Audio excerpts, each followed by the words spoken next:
Siirt, İbrahim Hakkı Hazretleri'nin bize miras bıraktığı değerlerle yoğrulan bir şehrimiz. Gönül dünyamızın en aydınlık odası. Siirt, kardeşliğimizin, birliğimizin şehridir.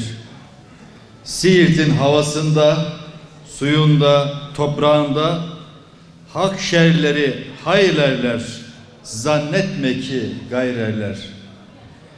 Arif anı seyreyler, Mevla görelim neyler, neylerse güzel eyler diyen gönül insanlarımızın manevi şahsiyetinin hazır bulunduğu bir şehir. Projeler devam ettikçe Siirt kalkınmaya devam edecek. Sadece enerji alanında yaptığımız yatırımlarla değil, maden tarafında da hamdolsun Siirt'imizin yeraltı kaynakları açısından da büyük potansiyeli var. Bakır madenimiz var, diğer metal madenlerimizle ilgili büyük çalışmalarımız var, kömürümüz var. Yakınlarda yine bu bölgede birçok ruhsat alanı ihaleye çıkarttık. Ruhsatlar devir aşamasında. Bunlar da işletmeye geçtiğinde şehrin ekonomisinin bugünküne göre kat be kat hızla büyüdüğünü sizler de bizzat yaşayacaksınız. Değerli konuklar, bugün ilklerle dolu 3 sahamızla ilgili yeni keşifleri milletimizle paylaşmanın mutluluğu içerisindeyiz. Diyarbakır'daki mermer bir sahamızda yerin 3500 metre altı çatlatılarak Türkiye petrolleri tarihinde ilk defa bu yöntemle petrol keşfi yaptık. Eskiden klasik olarak sondajla iniyorduk. Varsa çıkartabildiğimizi çıkartıyorduk. Ama bazı yerlerde petrol ve gaz çok sıkışık olduğu için onu çıkartamıyorsunuz. Çatlatmanız gerekiyor.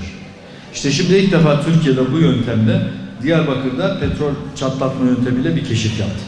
Bu ne demek? Dünyada son yıllarda hızla yaygınlaşan yeni bir üretim tekniği olan hidrolik çatlatma yöntemiyle petrol ve doğalgaz üretimi yapan ülkeler arasında yer almış oldu. İlk kez denediğimiz bu operasyonda yüksek basınca rağmen üretimi de gerçekleştirme imkanına da kavuşmuş olduk. 3700 metre derinlikte günde yaklaşık 200 varil üretecek olan bu kuyumuz bu derinlikte üretim yapacak en derin kuyumuzda olmuş olacak.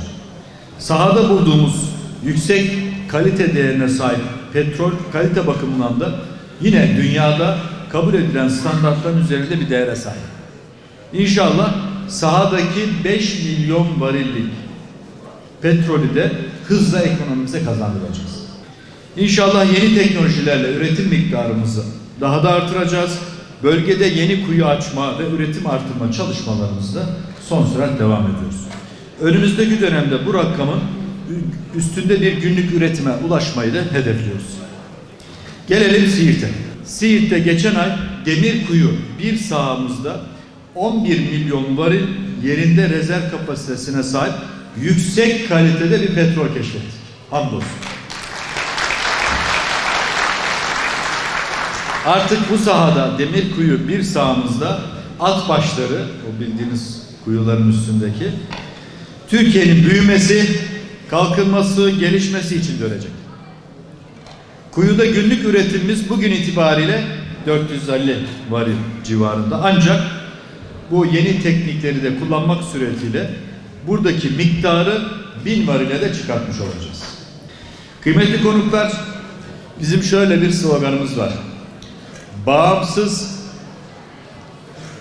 enerji kaynaklarına sahip olamazsak güçlü Türkiye olamayız. Başka bir ifadeyle güçlü Türkiye için bağımsız enerji ihtiyacımız var. İşte demin biraz önce özetlediğim petrol ve doğalgazdaki arama ve keşiflerimizin altında yatan temel neden. Biz enerjide maalesef dışa bağlı değiliz. Tükettiğimiz enerjinin neredeyse 4'te 3'ünü ithal ediyoruz. Son 10 yıllık ortalamasına baktığımızda yıllık her yıl 40 ila 45 milyar dolar civarında petrol, doğalgaz, kısmen de kömür ithal ediyoruz.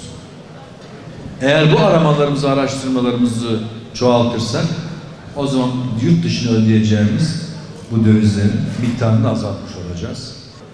Şu komşu ülkelerdeki problemleri inşallah en kısa sürede aşarız. O zaman bu bölgenin özellikle ekonomiye katkısı, orayla yapacağımız ticaretin gelişmesine paralel olarak daha da arttığını göreceksiniz. Değerli dostlar, önümüzde bir yerel seçim var. Biz hep şuna inandık.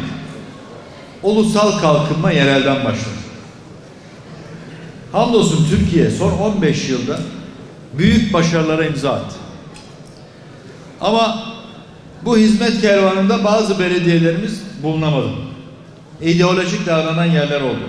Sizler de bunu en yakın yaşayan beldelerimizden, kentlerimizden birisiniz. Vatandaşımızın, Siirtli'nin önünde iki seçenek var.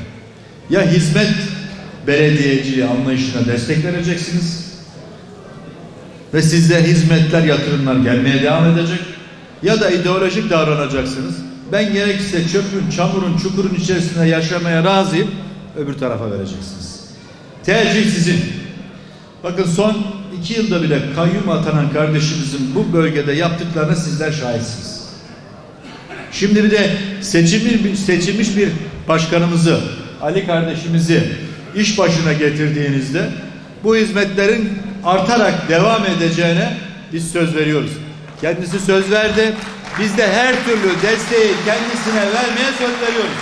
Daha önce burada hem belediyemize hem özel idaremize, Türkiye Petrolleri'nden özellikle hem şehirdeki hem de kırsal alandaki yolların asfaltlanması için bir tüm yardım yaptık. Bunları herhalde biliyorsunuz. Bu bölgeden petrol çıkıyor. Özellikle de petrolün çıktığı bölgelerden o yöre halkının maksimum istifadesi için yine inşallah bu yardımları yapmaya da devam edeceğiz.